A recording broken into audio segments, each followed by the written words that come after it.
This is Wake Up Central. Perimenopause is the time in a woman's life when the hormone estrogen drops or fluctuates, causing at times unbearable symptoms. Typically, it happens in a woman's 40s, but can start sooner too. And unlike generations past, perimenopause is having its moment, with younger generations leading the way. I started having a lot of hair loss, started having a lot of fatigue. My nails started rippling and cracking. At 40 years old, Claire Brown was a busy wife, mom of two, and a successful real estate agent. She also had a secret. I was very deficient in a lot of vitamins, and my thyroid had been zapped.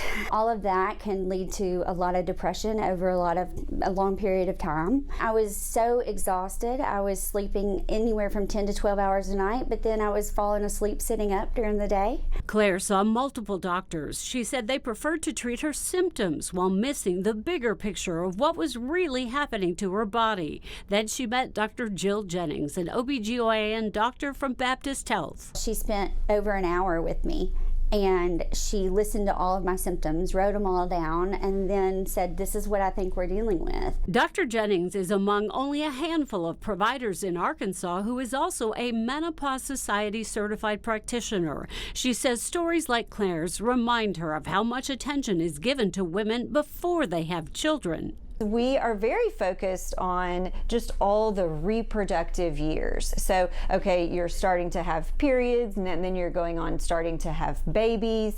But then it's like once you're done with the babies, your care doesn't stop. You don't stop being a woman, having, hopes and dreams and wanting to care for your family and feel good. We spend about 40% of our life in menopause. And so, we want those years to feel good. Claire admits she wasn't prepared for the often strange symptoms of perimenopause when a woman's body produces less and less of the hormone estrogen. I'm going to gain weight. I'm never going to have sex again.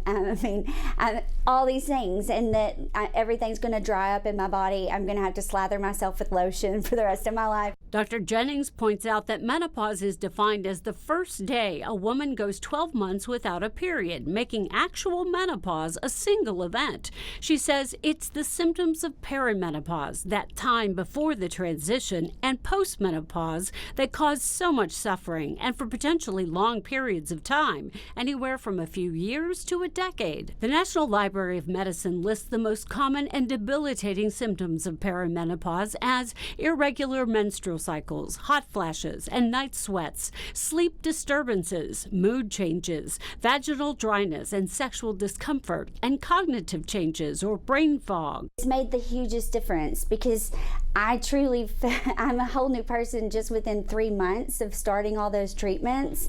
So it's a combination. It is a combination. At the UAMS Midtown Women's Clinic, Dr. Alexis White is a board-certified OBGYN and also a certified provider with the North American Menopause Society. She says she's thrilled to see millennials or any gen embracing the many years of life beyond reproduction. It's wonderful that people are making this a very normal thing to talk about, because it is a normal thing to talk about. When we have taboos or feelings of that things are awkward, then we are more likely to suffer in silence. So when we have outlets like social media where people can share what their experiences are, you also have that sense of community that I'm not alone. If you wake up in the morning and something is wrong, it's probably the result of perimenopause. And sometimes that helps give you the tools of which to ask your provider questions. Dr. White says she hopes conversations about the changes women experience will open more doors to deeper dialogues on a woman's right to feel good about herself regardless of age.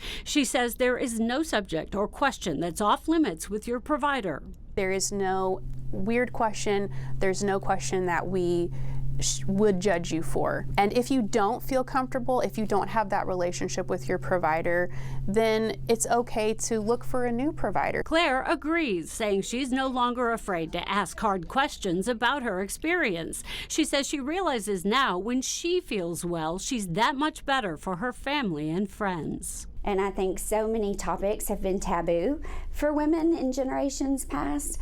And because of that, now we're opening those conversations to, one, research them, and then two, to educate ourselves about them, and then three, we're opening that conversation to empower ourselves to act on it and do something about it. Karen Fuller, THV 11 News.